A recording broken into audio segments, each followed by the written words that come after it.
Oke, ketemu lagi. Jadi di video ini itu saya akan menceritakan atau mungkin kita sebut saja ini sharing time ya. Di video ini tuh saya ingin sharing tentang direct financial compensation. Oke, jadi mungkin buat kalian yang udah bekerja mungkin pasti sangat familiar dengan istilah kompensasi ya, atau mungkin buat kalian teman-teman yang belum mengenal istilah ini, ikutin aja videonya, nanti saya akan menjelaskan sedikit tentang bagaimana sebuah kompensasi itu sendiri. Yang pertama kita bahas yaitu latar belakang kompensasi dulu ya. Oke, dalam meningkatkan efisiensi dan produktivitasnya, salah satu upaya yang biasanya ditempuh organisasi itu untuk menciptakan kondisi yang baik antara tenaga kerja dan perusahaan itu adalah dengan memberikan kompensasi.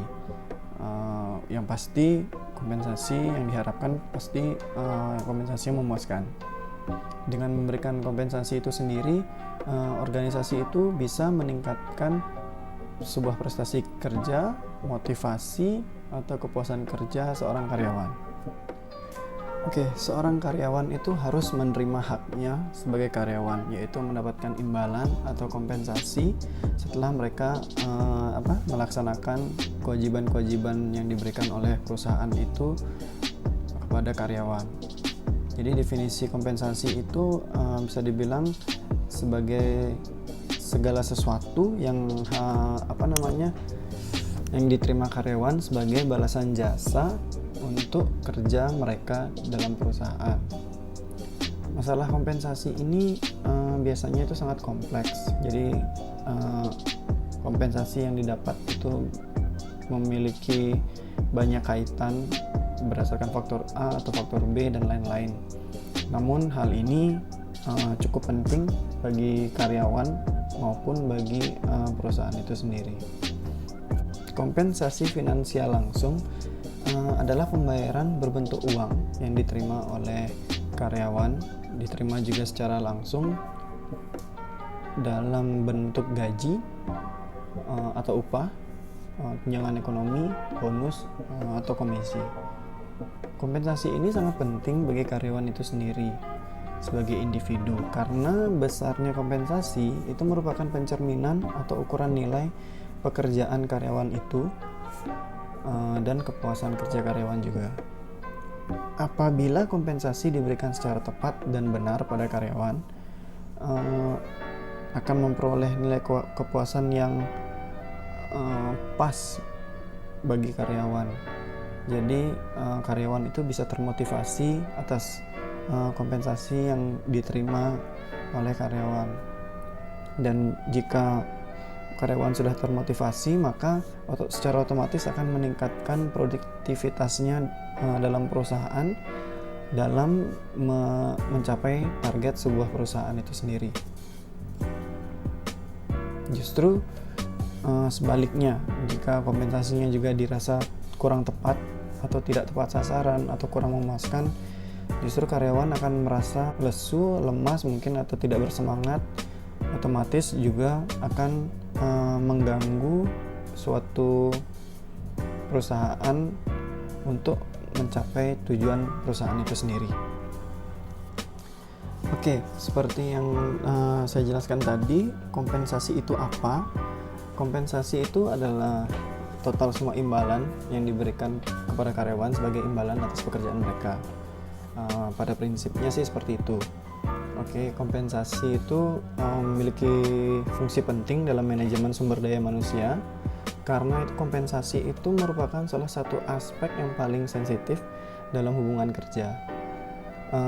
Beberapa kasus yang kerap terjadi dalam hubungan antara perusahaan dengan tenaga kerjanya itu biasanya kompensasi itu dan berbagai segi yang terkait seperti tunjangan, kenaikan kompensasi, struktur kompensasi, dan skala kompensasi itu merupakan hal-hal yang biasanya ada trouble-nya dalam sebuah perusahaan.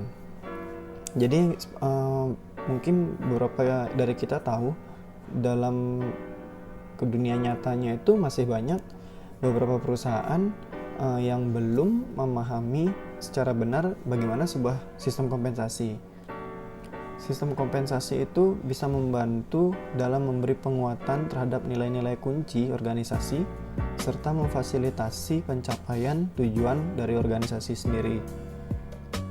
Oke, yang selanjutnya itu kita bicara tentang tujuan dari kompensasi itu sendiri. Tujuan keseluruhan dari kompensasi adalah untuk menarik, mempertahankan, atau memotivasi seorang karyawan. Setidaknya jadi dalam hal ini ada 3 poin di mana kompensasi itu memiliki peran kontribusi untuk tujuan dari kompensasi ini sendiri.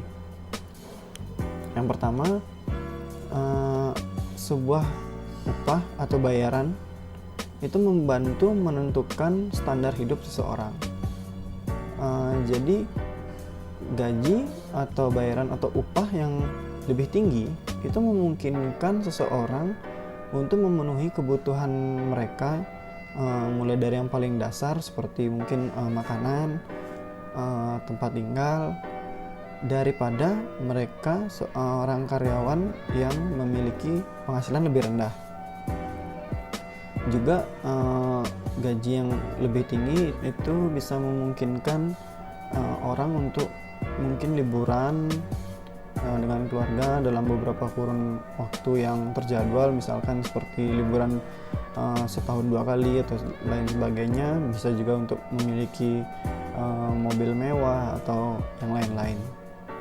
Kedua, tingkat upah juga mempengaruhi sikap karyawan terhadap kepuasan kerjanya, seperti yang saya bicarakan sebelumnya. Hanya saja hal ini juga harus diimbangi dengan kontribusi seorang karyawan terhadap kinerja kerjanya yang lebih baik. Yang ketiga itu adalah jenis pembayaran seperti pembayaran insentif. Itu bisa menyelaraskan antara kepentingan karyawan dengan misi atau target sebuah perusahaan. Karyawan dan perusahaan itu jadinya sama-sama berusaha untuk memaksimal penghasilan mereka. Misalnya, seorang karyawan marketing atau sales marketing itu memiliki potensi untuk memperoleh jumlah insentif yang lebih besar untuk pencapaian tujuan penjualan yang semakin tinggi. Jadi ada konsep yang mengatakan bahwa seorang karyawan yang memiliki job desk yang sangat dekat dengan tujuan dari perusahaan itu sendiri, maka memiliki peluang atau kemungkinan karyawan tersebutlah yang mendapatkan upah atau gaji lebih tinggi daripada karyawan yang job desk-nya lebih jauh daripada target dari sebuah perusahaan itu sendiri. Apa saja yang menjadi komponen-komponen dari kompensasi?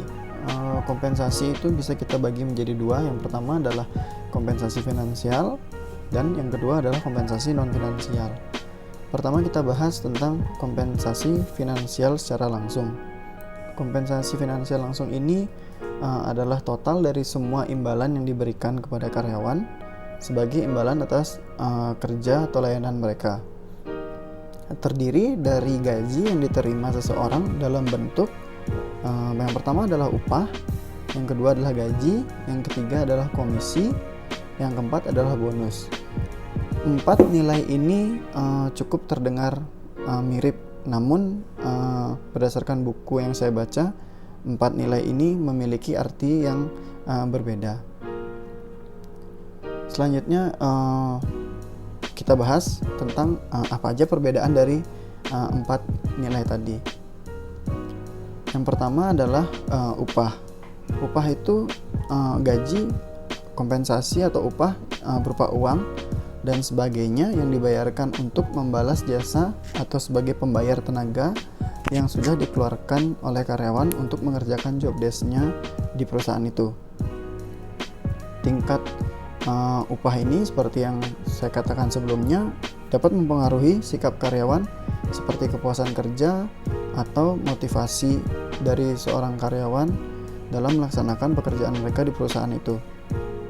Kedua adalah gaji. Gaji adalah upah dari kerja yang dibayar dalam waktu tetap. Jadi gaji ini pembayarannya dilakukan dalam periode waktu yang sudah ditentukan. Entah mungkin diterapkan sebulan sekali atau 2 minggu sekali atau yang lainnya. Yang ketiga adalah komisi atau insentif. Komisi atau insentif ini adalah hak karyawan yang bisa diklaim apabila sudah berhasil seperti menjual suatu produk di perusahaan itu sendiri. Komisi atau insentif ini biasanya itu sudah ditetapkan di awal. Jadi antara perusahaan dan karyawan atau tenaga kerjanya itu sudah ada perjanjian tentang komisi atau insentif yang akan didapatkan. Contohnya karyawan yang ingin mendapatkan komisi atau insentif yang tinggi jelas harus mencapai tujuan penjualan yang tinggi. Misalkan jika dia ingin mendapatkan nilai insentif yang tinggi dari 1 sampai 10, kita anggap nilainya adalah yang paling maksimal itu 10 item yang nilainya mungkin 10.000. Jadi kalau pekerja atau karyawan itu ingin mendapatkan nilai yang maksimal, komisi yang maksimal, maka dia harus menjual 10 produk atau 10 item yang dijual oleh perusahaan itu sendiri. Logikanya semakin tinggi komisi yang ingin didapatkan, juga semakin tinggi usaha yang harus dikeluarkan oleh karyawan atau tenaga kerja untuk mencapai hasil yang maksimal. Yang keempat adalah bonus. Bonus ini merupakan kompensasi tambahan yang diberikan kepada karyawan atau tenaga kerja atas pekerjaannya yang baik dan bisa menguntungkan perusahaan. Bonus ini memiliki kebalikan dari komisi atau insentif, yaitu bonus sifatnya tidak diperjanjikan di awal.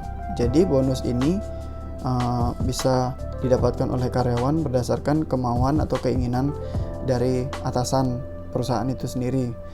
Misalkan jika atasan ini sedang mendapatkan laba yang tinggi atas penjualan produk perusahaannya, maka jika atasannya itu ingin memberikan bonus, maka bonus akan secara cuma-cuma diberikan kepada karyawannya. Pentingnya kompensasi finansial. Yang pertama, kompensasi finansial itu sangat penting dalam merekrut tenaga kerja dan mendorong mereka untuk melakukan upaya terbaik mereka dan tetap dalam pekerjaan mereka. Kedua, sebuah perusahaan yang membayar tenaga kerja dengan baik itu dapat menarik banyak pelamar, memungkinkan manajemen untuk memilih dan memilah keterampilan dari karyawan. Yang ketiga, program kompensasi dapat mendapat perhatian dari manajemen puncak itu karena berpotensi mempengaruhi sikap dan perilaku tenaga kerja yang mengarah pada peningkatan kinerja organisasi dan pencapaian rencana strategis sebuah perusahaan. Oke, setelah penjelasan tadi tentang kompensasi finansial secara langsung, selanjutnya itu ada kompensasi finansial tidak langsung. Kompensasi finansial tidak langsung ini terdiri dari semua imbalan finansial yang tidak termasuk dalam kompensasi finansial langsung. Bentuk kompensasi ini mencakup berbagai macam penghargaan yang biasanya diterima secara tidak langsung oleh karyawan. Contohnya mungkin seperti diberikan hadiah liburan mungkin, atau mungkin diberikan hadiah seperti tiket nonton gratis, seperti itu. Contoh lainnya bisa juga berupa mendapatkan tanggungan BPJS untuk semua keluarga, mendapatkan asuransi jiwa, atau mendapatkan dana pensiun, atau mendapatkan nilai keamanan sosial lainnya. Yang selanjutnya, komponen dari kompensasi adalah kompensasi non-finansial. Kompensasi ini terdiri dari kepuasan yang diterima seseorang dari pekerjaan itu sendiri atau dari lingkungan psikologis atau fisik di mana orang itu bekerja. Pengusaha dapat memilih untuk memberikan kompensasi non-finansial untuk melengkapi gaji karyawan, terutama ketika kondisi ekonomi menyulitkan untuk memberikan upah yang lebih tinggi. Contoh praktek dari kompensasi non finansial ini adalah pelatihan karyawan untuk mengembangkan skill mereka. Jadi kalau misalnya teman-teman pernah dengar di sebuah perusahaan itu diadakan sebuah pelatihan untuk mengembangkan skill dari karyawannya itu sendiri, nah itu merupakan salah satu kompensasi non finansial. Atau bisa juga seperti ini contohnya, memberikan penjadwalan kerja yang cukup fleksibel bagi seorang karyawan untuk beberapa kasus karyawan yang mengutamakan keseimbangan kerja dengan kehidupan pribadinya. Praktik kompensasi non keuangan atau non finansial ini secara signifikan tergantung mengetahui setiap karyawan sebagai individu untuk memberikan opsi, minat, dan nilai kepada mereka. Next adalah identifikasi dan komponen dari kompensasi finansial langsung. Jadi komponen finansial langsung ini memiliki 5 jenis komponen. Yang pertama yaitu adalah gaji pokok karyawan, yang kedua penyesuaian biaya hidup, yang ketiga pembayaran senioritas, keempat pembayaran untuk kinerja, yang kelima adalah gaji yang berfokus pada orang. Yang pertama kita jabarkan adalah gaji pokok. Karyawan menerima gaji pokok atau uang untuk melakukan pekerjaan mereka. Karyawan dapat terus menerima gaji atau uang selama mereka tetap dalam pekerjaan mereka. Perusahaan itu biasanya menyalurkan gaji melalui 2 cara yang berbeda. Mungkin pernah teman-teman dengar ada metode pembayaran gaji dengan sistem kerja part-time, atau juga ada yang menggunakan sistem pembayaran gaji secara bulanan. Di buku ini juga disebutkan ada undang-undang yang mengatur standar ketenagakerjaan yang adil dan menetapkan kriteria untuk menentukan apakah karyawan harus dibayar setiap jam atau part-time atau dengan gaji bulanan. Selanjutnya ada penyesuaian biaya hidup. Penyesuaian biaya hidup atau cost of living adjustment atau disingkat dengan KOLA merupakan kenaikan gaji pokok secara berkala yang didasarkan pada perubahan harga sebagaimana dicatat oleh indeks harga konsumen. Dalam beberapa tahun terakhir disebutkan di buku KOLA tipikal sama sekitar 2-3% per tahun. KOLA juga memungkinkan pekerja untuk mempertahankan daya beli dan standar hidup mereka dengan menyesuaikan pembayaran pokok untuk inflasi. Yang ketiga ada pembayaran senioritas, di mana jika kata senioritas itu biasanya erat kaitannya dengan masa kerja seorang karyawan di suatu perusahaan. Menurut buku, senioritas adalah lamanya waktu seorang karyawan dikaitkan dengan perusahaan, divisinya, departemennya, atau pekerjaannya di perusahaan tersebut. Sistem pembayaran senioritas ini menghargai karyawan dengan penambahan berkala ke gaji pokok sesuai dengan seberapa lama karyawan memberikan pelayanan terhadap perusahaan itu sendiri. Rencana pembayaran ini mengasumsikan bahwa karyawan menjadi lebih berharga bagi perusahaan dengan masa waktu kerja yang telah dilakukan oleh karyawan itu, dan karyawan bisa saja berhenti atau pergi dari perusahaan itu apabila dia tidak mendapatkan kompensasi atau upah yang setimpal dari apa yang sudah dia berikan kepada perusahaan. Dalam hal ini yang dibicarakan adalah terkait senioritasnya atau masa waktu pekerja itu bekerja dalam perusahaan tersebut. Jadi kalau teman-teman pernah mendengar ada istilah yang namanya pegawai atau karyawan yang merupakan aset sebuah perusahaan itu sendiri. Jadi karyawan itu dapat mengembangkan pengetahuan dan keterampilan sehingga dia menjadi berharga di perusahaan itu atau menjadi aset karena berdasarkan pendidikannya atau pelatihan yang telah diberikan oleh perusahaan itu sendiri. Jadi seiring waktu karyawan mungkin memperbaiki keterampilan yang ada atau memperoleh keterampilan baru yang memungkinkan mereka untuk bekerja lebih produktif. Yang selanjutnya ada gaji berbasis kinerja. Gaji berbasis kinerja diatur oleh seberapa baik seseorang karyawan atau tenaga kerja melakukan pekerjaannya untuk memaksimalkan tujuan dari sebuah perusahaan. Aturan dasar ini berlaku untuk semua lapisan jabatan dalam sebuah perusahaan atau organisasi, mulai dari jabatan yang paling tinggi hingga ke karyawan yang jabatannya paling rendah. Tujuan pembayaran berbasis kinerja adalah untuk meningkatkan produktivitas dengan memberikan penghargaan kepada mereka yang paling membantu atau yang paling berperan dalam mencapai tujuan perusahaan.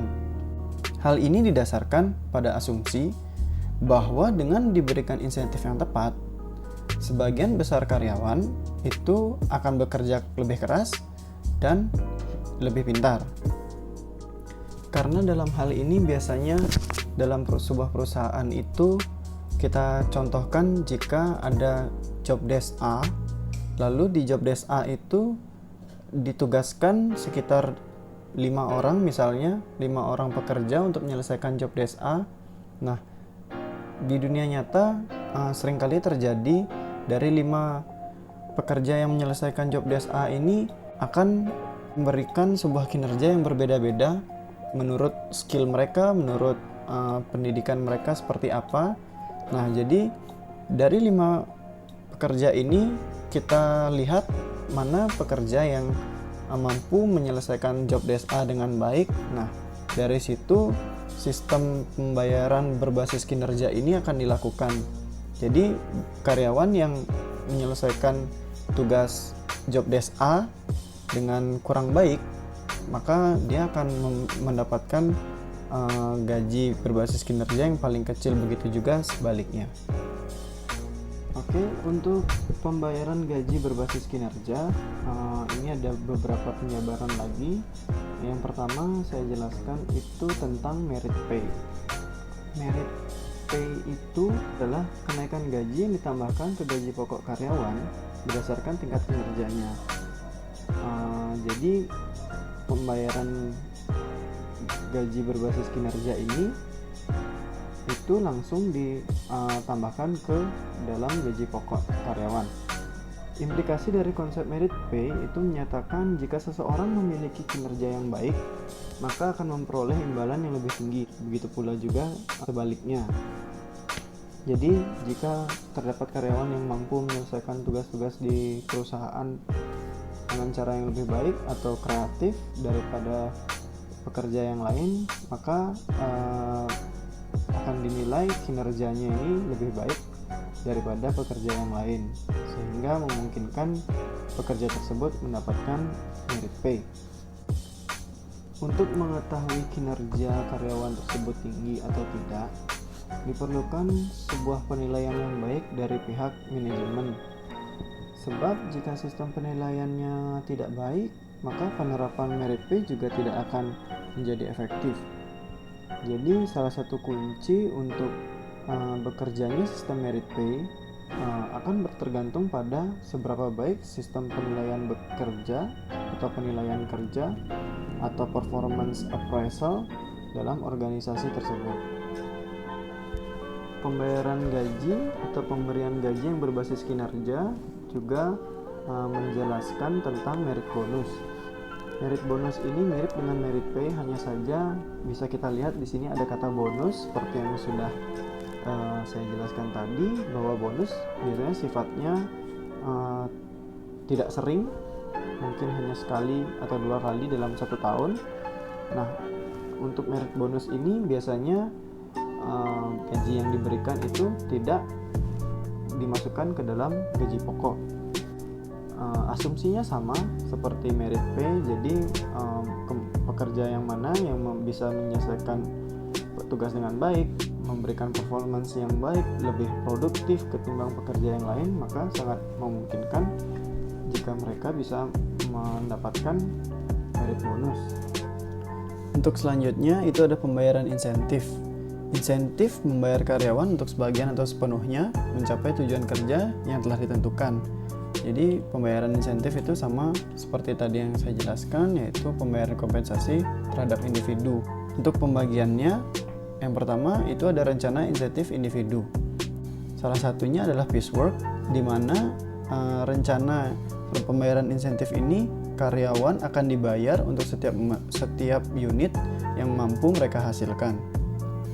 Lalu ada rencana insentif manajemen, yaitu memberikan bonus kepada manajer ketika seorang manajer mampu memenuhi atau melampaui tujuan berdasarkan penjualan laba, produksi, atau tindakan lain terhadap divisi mereka atau unit mereka. Rencana insentif ini berbeda dari piecework karena dalam rencana piecework itu mendasarkan penghargaan pada pencapaian suatu tujuan tertentu, dan rencana insentif manajemen itu seringkali memerlukan beberapa tujuan lain yang lebih kompleks. Lalu ada yang namanya rencana dorongan perilaku. Itu karyawan menerima pembayaran untuk pencapaian perilaku tertentu. Contohnya yang sering atau kerap kali kita lihat biasanya itu kayak contohnya absensi. Ya kayak misalkan seorang karyawan jika absen kehadirannya bagus akan mendapatkan pemberian insentif yang baik, atau bisa dibilang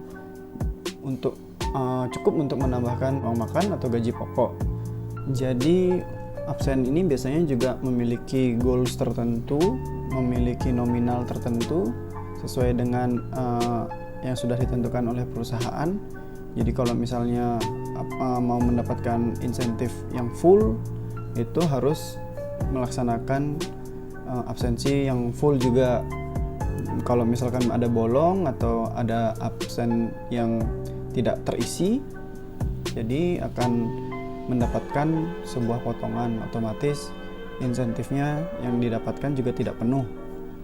Jadi hal seperti ini dapat mendorong perilaku karyawan agar memberikan performanya yang maksimal atau sangat baik. Lalu biasanya juga perusahaan mengandalkan rencana rujukan untuk meningkatkan rekrutmen karyawan yang sangat berkualitas. Jadi karyawan dapat menerima bonus moneter dengan merujuk pelanggan baru atau merekrut pelamar kerja yang sukses. Jadi bisa kita contohkan dalam kehidupan sehari-hari atau dalam perusahaan. Jika misalkan perusahaan ini sedang meng-hire sebuah lowongan atau untuk mengisi suatu lowongan yang kosong, otomatis akan dibutuhkan calon pekerja yang baru. Nah, jadi apabila kita sebagai karyawan yang sudah bekerja di dalam perusahaan itu pada momen itu mampu memberikan rekomendasi calon tenaga kerja yang berkompeten sesuai yang dibutuhkan perusahaan. Nah, ketika calon pekerja itu datang melakukan proses rekrutmen, seleksi dan segala macam, dan akhirnya calon tenaga kerja itu bisa diterima sesuai dengan keinginan perusahaan, maka secara otomatis kita sebagai pemberi rekomendasi atau yang membawa calon tenaga kerja itu ke perusahaan juga dapat mendapatkan bonus moneter seperti yang saya jelaskan di awal. Atau mungkin juga dengan mampu membawa pelanggan baru jika sebuah perusahaan kita itu mengeluarkan atau menjual produk tertentu, kita membawakan pelanggan untuk membeli produk dari perusahaan itu, tentu kita juga akan mendapatkan achievement atau reward lain selain dari gaji pokok. Selanjutnya ada pembayaran insentif kelompok. Insentif berbasis tim atau kelompok ini ditentukan oleh seberapa baik kinerja sebuah tim ini dalam pemenuhan pekerjaan dalam perusahaan. Karena kinerja tim atau kelompok ini juga terdiri dari beberapa individu, karyawan individu juga harus diakui dan dihargai usaha atau kinerjanya atas kontribusi mereka. Jika sebuah tim itu berfungsi secara efektif, perusahaan juga harus memberikan hadiah atau reward berdasarkan kinerja tim secara keseluruhan juga. Jadi dalam konteks ini ada dua penghargaan atau dua reward yang dibicarakan. Yang pertama reward atau penghargaan secara individu. Lalu jika individu yang berkelompok ini, yang berkumpul menjadi kelompok ini bisa efektif kinerjanya, nah jadi akan ada reward lagi yang kedua, yaitu reward secara berkelompok itu sendiri. Untuk mengubah struktur kompensasi perusahaan dari sistem berbasis individu ke sistem yang melibatkan pembayaran berbasis tim itu dapat memberikan hasil yang cukup kuat. Dengan melakukan itu, perusahaan dapat meningkatkan efisiensi, produktivitas, juga profitabilitas. Insentif secara kelompok atau tim ini juga memiliki kelebihan dan kekurangan. Kelebihannya di sisi positif, perusahaan merasa lebih mudah untuk mengembangkan standar kinerja untuk kelompok daripada individu. Kekurangannya, jika dalam sebuah tim ini ada individu yang kinerjanya tidak dihargai atau diabaikan, maka secara otomatis individu itu bisa saja pergi atau tidak lagi ikut dalam grup. Yang terakhir ada rencana insentif dalam perusahaan. Penggunaan rencana insentif di seluruh perusahaan itu dapat kita telusuri lagi kembali sampai ke abad 19. Perusahaan melembagakan program pembagian keuntungan untuk meredakan ketidakpuasan pekerja dengan upah rendah dan mengubah keyakinan mereka bahwa manajemen perusahaan membayar upah di bawah standar sambil mendapatkan keuntungan yang besar. Sederhananya begini, manajemen itu percaya bahwa pekerja akan cenderung menentang praktik manajerial jika mereka menerima bagian dari keuntungan perusahaan itu. Ada beberapa variasi rencana pembagian hasil. 3 jenis rencana dasar yang digunakan saat ini adalah bagi hasil saat ini atau sekarang, bagi hasil yang ditangguhkan, atau rencana kombinasi. Oke, sekarang kita udah nyampe di proses terjadinya kompensasi finansial secara langsung. Ada banyak faktor yang perlu dipertimbangkan dalam penentuan kompensasi. Dalam hal ini adalah kompensasi finansial langsung. Sesuai yang diperlihatkan pada gambar, dimulai pada pertimbangan faktor kontekstual. Sebenarnya ini berdasarkan gambar ini ada banyak faktor. Faktor itu dirujuk menjadi 3 faktor, yaitu yang pertama ada job structures, yang selanjutnya ada competitive pay policies dan pay structures, dimana nanti faktor-faktor ini akan kita jelaskan dan jabarkan satu persatu. Jadi dari 3 faktor tadi akan merujuk menjadi direct financial compensation, di mana gambar tadi itu dapat menggambarkan secara singkat atau menjelaskan secara singkat bagaimana kompensasi itu berawal dari perusahaan hingga sampai ke tangan karyawan. Lalu kita pertama masuk ke pengaruh kontekstual pada kompensasi keuangan langsung. Profesional SDM itu tidak membangun sistem kompensasi dalam ruang hampa atau ruang kosong. Jadi ada banyak pengaruh kontekstual yang harus diperhitungkan. Ada beberapa pertimbangan yang harus dipertimbangkan oleh profesional SDM. Di antaranya ada 5 pertimbangan. Di antaranya yang pertama adalah pasar tenaga kerja, serikat pekerja, ekonomi, perbedaan upah antar industri, dan yang terakhir adalah undang-undang. Oke, yang pertama adalah pasar tenaga kerja. Karyawan potensial yang berada dalam area geografis itu tempat karyawan direkrut merupakan pasar tenaga kerja. Pasar tenaga kerja untuk beberapa pekerjaan jauh melampaui lokasi operasi perusahaan. perusahaan kedirgantaraan di Saint Louis misalnya mungkin khawatir tentang pasar tenaga kerja untuk insinyur di Fort Worth dan Orlando. Jadi seorang manajer itu harus mampu menyadari perbedaan-perbedaan ini agar dia dapat sukses bersaing dalam merekrut karyawannya, juga dalam memberikan kompensasi kepada karyawannya. Yang kedua setelah pasar tenaga kerja yaitu faktornya ada dari serikat buruh atau serikat pekerja.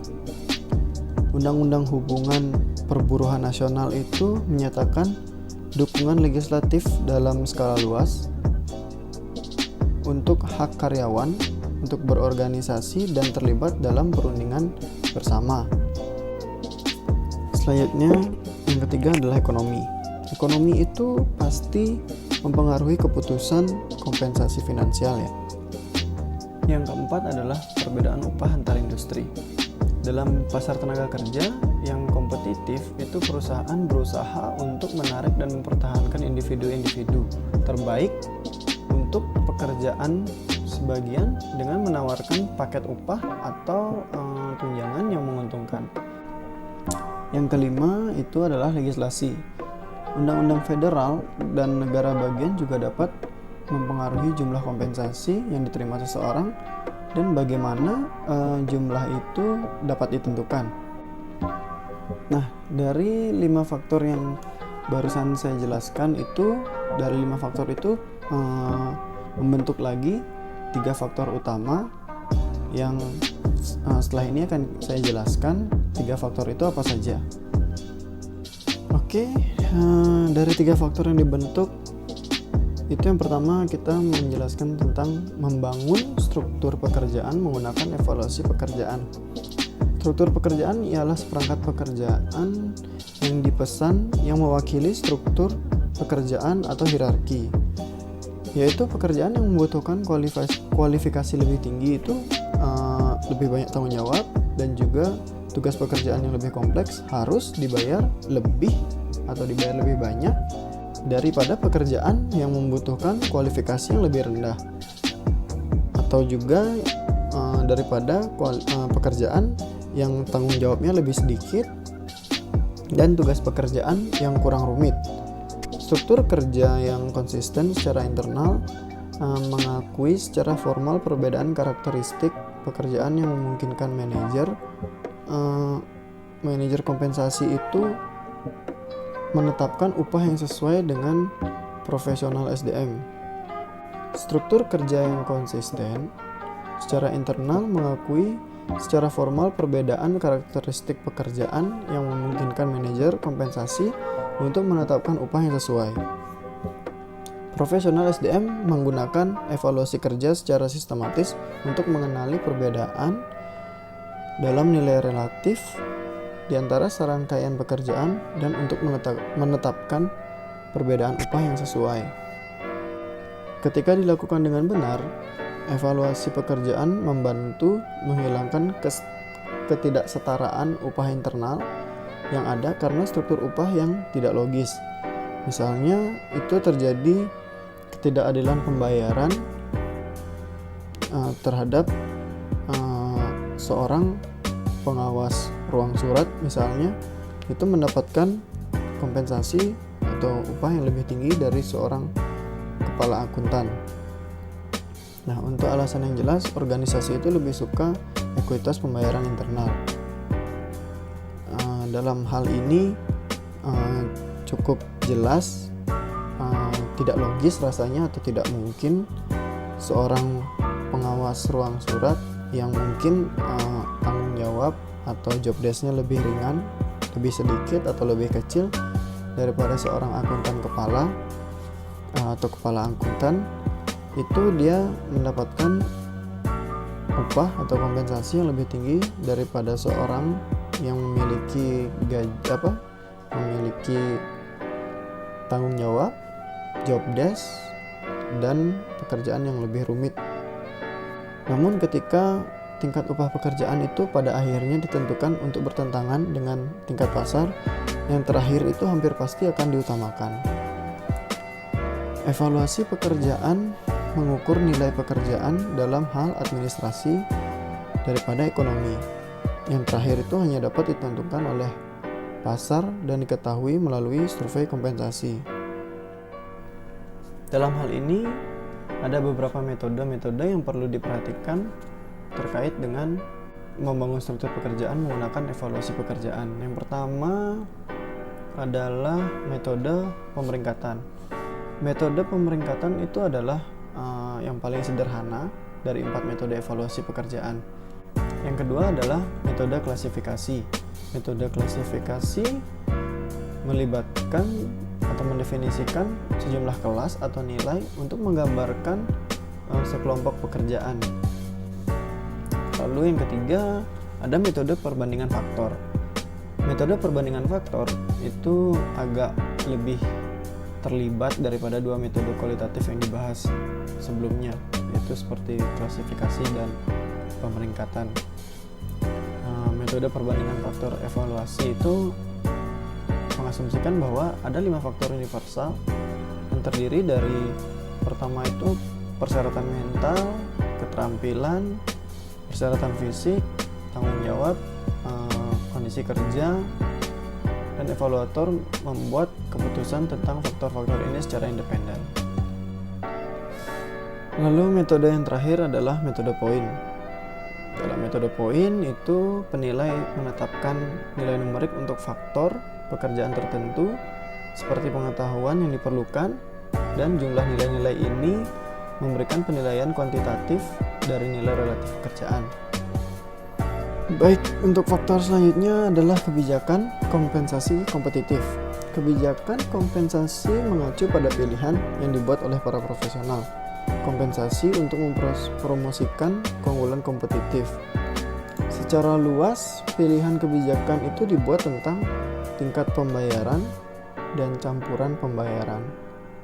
Kebijakan kompensasi tingkat upah menentukan apakah perusahaan akan menjadi pemimpin yang membayar, menjadi pengikut yang membayar, atau mengusahakan posisi rata-rata di pasar tenaga kerja. Kebijakan tingkat pembayaran memiliki dampak terbesar dalam menarik dan mempertahankan karyawan.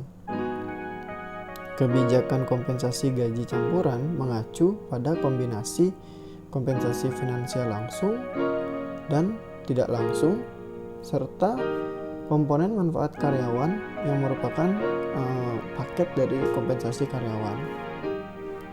Dari kebijakan kompensasi kompetitif ini ada beberapa kebijakan lagi yang akan dijabarkan. Yang pertama adalah kebijakan kompensasi tingkat pembayaran. Tingkat pembayaran ini ada beberapa subpoin. Yang pertama adalah lead pasar. Lalu ada yang namanya pertandingan pasar.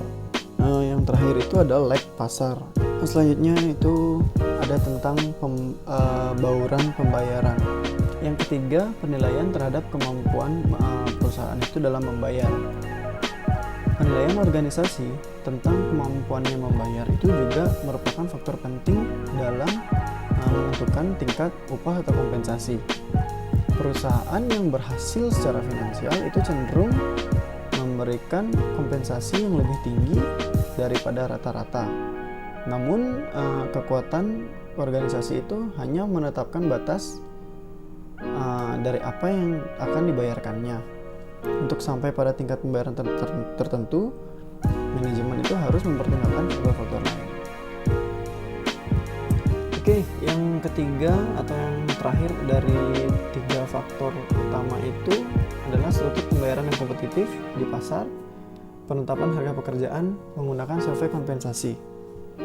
Struktur upah mewakili perbedaan tingkat upah untuk pekerjaan yang nilainya tidak setara, dan kerangka kerja untuk mengakui perbedaan dalam kontribusi karyawan. Survei kompensasi melibatkan pengumpulan dan analisis selanjutnya dari data kompensasi pesaing. Survei kompensasi secara tradisional itu berfokus pada praktik upah dan gaji pesaing. Tunjangan karyawan baru-baru ini juga menjadi target survei karena tunjangan itu merupakan elemen kunci dari sistem pembayaran yang kompetitif di pasar. Survei kompensasi itu menjadi penting karena memungkinkan profesional kompensasi memperoleh pandangan realistis praktik pembayaran pesaing. Nah, dari struktur pembayaran yang kompetitif ini dijabarkan lagi menjadi 6 poin. Yang pertama adalah nilai bayar. Yang kedua adalah kisaran pembayaran. Yang ketiga itu ada sistem broad banding. Yang keempat itu ada sistem upah 2 tingkat. Yang kelima itu menyesuaikan tarif pembayaran. Oke, yang terakhir adalah yang keenam itu adalah kompresi gaji. Baik, untuk poin selanjutnya kita akan membahas tentang bagaimana dampak-dampak dari kompensasi finansial langsung ini terhadap beberapa aspek atau beberapa sudut pandang. Yang pertama kita bahas bagaimana dampak kompensasi finansial langsung ini terhadap tenaga kerja. Jika menurut saya dampaknya yang dirasakan oleh tenaga kerja adalah tenaga kerja jadi istilahnya dia dapat menyetarakan taraf hidupnya sesuai dengan kebutuhan yang dia butuhkan dalam kehidupan sehari-hari.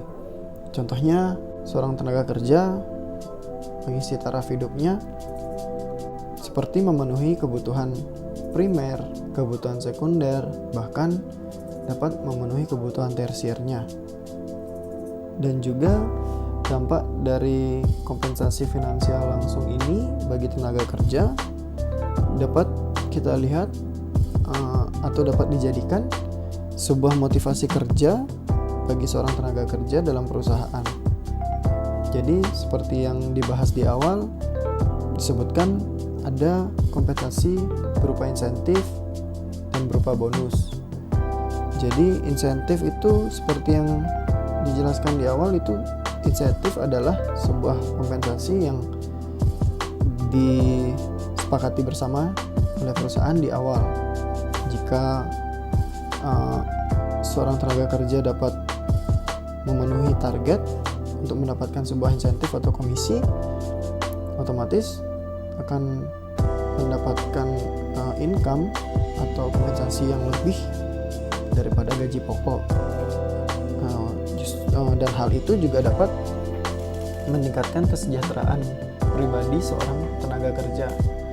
Dan juga di awal disebutkan ada kompensasi berupa bonus. Bonus itu seperti yang dijelaskan akan didapatkan secara cuma-cuma apabila diberikan oleh atasan tanpa perjanjian di awal.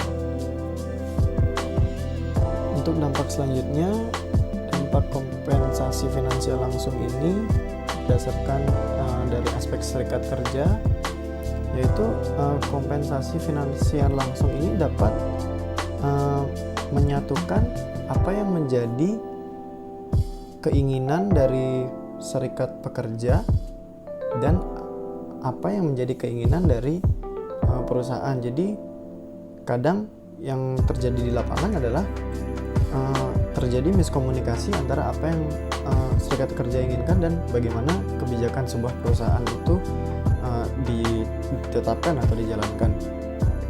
Yang juga sering terjadi di lapangan biasanya keterlambatan atau ketidakadilan yang dilakukan oleh perusahaan terhadap pekerjaannya. Contohnya keterlambatan perusahaan dalam membayar gajinya. Jadi misalkan gaji yang disepakati di awal adalah didapat oleh pekerja setiap tanggal 30 pada akhir bulan. Nah, yang sering terjadi adalah tidak pada tanggal 30 pekerja itu mendapatkan gajinya, malah mundur menjadi tanggal 1, tanggal 2 atau tanggal-tanggal selanjutnya, yang otomatis dapat mengganggu finansial dari pekerja itu sendiri. Lalu masalah-masalah selanjutnya yang terjadi antara pekerja dan perusahaan, kontrak tidak jelas atau asuransi kesehatan tidak dijabarkan, bisa juga terjadi pemutusan hubungan kerja sepihak. Nah, hal-hal tersebut yang dapat diatasi atau dapat ditanggulangi dengan adanya sistem kompensasi finansial secara langsung. Untuk dampak kompensasi finansial langsung dari aspek perusahaan, itu dapat menciptakan citra perusahaan yang baik. Jadi jika citra perusahaan dari segi kompensasinya itu sudah bagus, maka akan banyak sekali calon tenaga kerja yang berbondong-bondong untuk bisa bekerja di perusahaan itu. Setelah tenaga kerja itu bisa diterima di perusahaan itu juga, mereka akan memberikan kinerja atau produktivitasnya secara maksimal, karena dari awal dia sudah tertarik dengan kesepakatan gaji yang dijelaskan, kesepakatan gaji yang dijanjikan, bagaimana sistem mendapatkan komisi, dan juga bonus-bonus.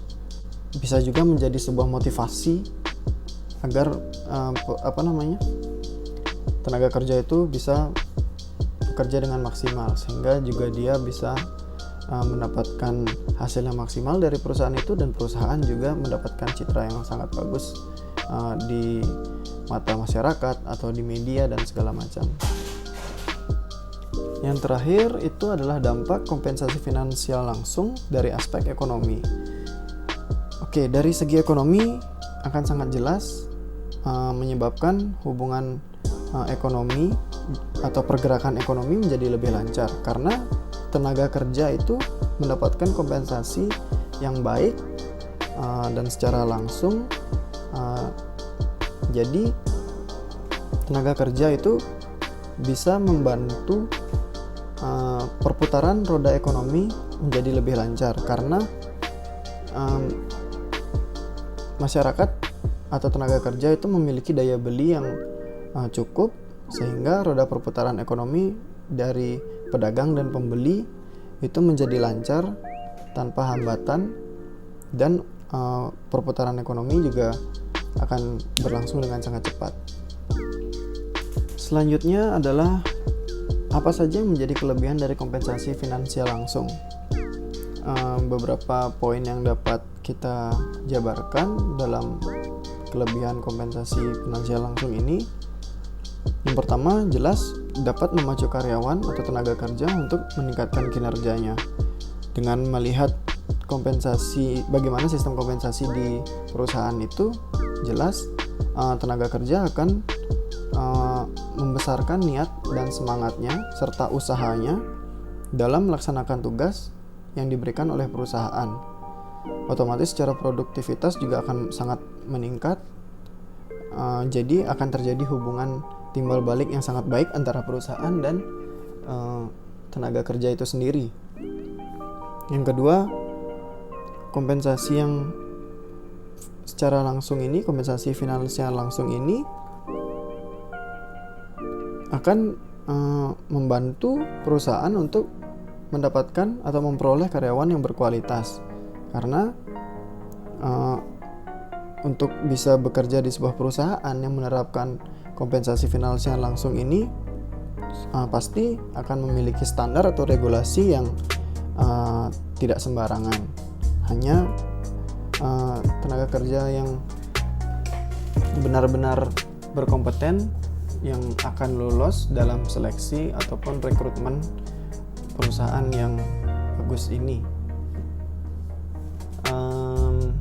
Yang selanjutnya mungkin menjadi kelebihan adalah menjadi daya pikat sendiri bagi calon tenaga kerja. Jadi sebuah perusahaan A yang sudah dikenal dengan citra atau ciri khasnya sendiri, salah satunya adalah kompensasi yang sangat menggiurkan, itu akan menjadi daya pikat bagi calon bekerja sendiri. Oke, setelah kita membahas kelebihannya, sekarang kita akan membahas kelemahan dari atau kekurangan dari kompensasi finansial langsung ini. Beberapa poin yang dapat saya sampaikan terkait dengan kekurangan, mungkin salah satunya adalah ketidakpuasan yang akan didapat oleh karyawan atau tenaga kerja. Jadi ketika seorang karyawan atau tenaga kerja sudah tahu tentang bagaimana kompensasi, berapa kompensasi yang bisa dia dapat dari tempat dia bekerja. Nah, ketika suatu hari dia mendapat kompensasi yang tidak sesuai atau kurang dari yang dijanjikan, entah dengan alasan tertentu dari perusahaan itu sendiri, maka dapat terjadi kemungkinan karyawan ini akan menjadi tidak bersemangat, menjadi tidak produktif, atau kehilangan motivasi kerja. Otomatis perusahaan sendiri akan mengalami gangguan dalam mencapai target karena tenaga kerjanya sudah mulai tidak produktif dengan maksimal, atau bisa dikatakan juga kehilangan loyalitas terhadap perusahaan. Yang selanjutnya mungkin ada kelemahan atau kekurangan, rawan terjadinya praktek kecurangan. Yang dimaksud di sini adalah kecurangan atau permainan dalam arti pemberian komisi ataupun bonus. Jadi beberapa kasus atau kejadian komisi atau bonus itu bisa lebih tinggi atau bahkan lancar, tanda kutip, diberikan kepada tenaga kerja yang memiliki hubungan lebih dekat dengan si pemberi komisi atau bonus ini. Mungkin yang bisa kita anggap itu mungkin karyawan yang dekat hubungannya dengan atasannya. Jadi karyawan yang hubungannya tidak dekat atau agak jauh akan terabaikan, jadi komisinya bisa berkurang atau bisa terlambat diberikan dan segala macam lainnya. Oke, untuk poin kelemahan yang terakhir mungkin yang bisa saya sampaikan, apakah sudah tentu kompensasi yang bagus atau kompensasi yang tinggi akan menjadikan tenaga kerja itu bersemangat atau loyal? Menurut saya belum tentu, karena faktanya di lapangan ada beberapa kejadian atau kasus di mana seorang karyawan atau tenaga kerja yang mendapatkan kompensasi bagus, teratur, memuaskan, tinggi dan segala macam, malah menjadikan karyawan itu atau tenaga kerja itu lupa akan tanggung jawabnya, atau dalam bahasa sehari-hari kita kenal dengan istilahnya dia terleha-leha dengan kompensasi yang dia dapatkan. Otomatis poin ini akan menjadi senjata makan tuan bagi perusahaan. Dia tidak akan menjadi produktif atau bahkan sama sekali tidak membantu perusahaan dalam mencapai target dari perusahaan. Oke, akhirnya kita masuk ke bagian penutup, di mana bagian ini akan saya jelaskan atau kita akan tarik sebuah kesimpulan tentang apa yang sudah dijelaskan dari awal. Yang pertama, kesimpulan dari kompensasi. Kesimpulannya adalah kompensasi ini adalah sebuah imbalan balas jasa dari apa yang telah dilakukan seorang tenaga kerja terhadap sebuah perusahaan. Fungsi dari kompensasi ini juga salah satunya menggunakan sumber daya manusia secara efisien dan dapat mendorong stabilitas ekonomi. Kompensasi juga mempunyai tujuan yang sangat penting bagi perkembangan suatu perusahaan, karena tanpa adanya kompensasi perusahaan itu bisa-bisa tidak akan berkembang. Selain itu, tujuan dari kompensasi adalah untuk memperoleh karyawan yang memenuhi persyaratan, berkualitas, dan dapat mempertahankan karyawan yang ada, menjamin sebuah keadilan, menghargai perilaku yang diinginkan, dan mengendalikan biaya-biaya dan mematuhi peraturan-peraturan legal. Untuk saran, mungkin kompensasi itu sifatnya sangat penting ya. Maka dari itu kompensasi ini harus sangat diperhatikan. Karena jika kalau kompensasi ini bermasalah atau kurang diperhatikan, maka dia tidak akan berjalan dengan baik dan perusahaan juga dapat mengalami kesulitan dalam mencapai tujuannya, karena sudah jelas karyawannya tidak akan produktif lagi untuk membantu perusahaan mencapai tujuan dari perusahaan itu. Oke, perlu saya ingatkan lagi, jadi video ini sifatnya hanyalah sharing, bukan bermaksud untuk menyudutkan salah satu pihak manapun. Buat kalian yang memiliki pendapat lain atau ada perkataan saya yang salah, Anda bisa mengoreksi di kolom komentar di bawah. Jadi mari kita saling sharing tentang kompensasi finansial langsung. Thank you.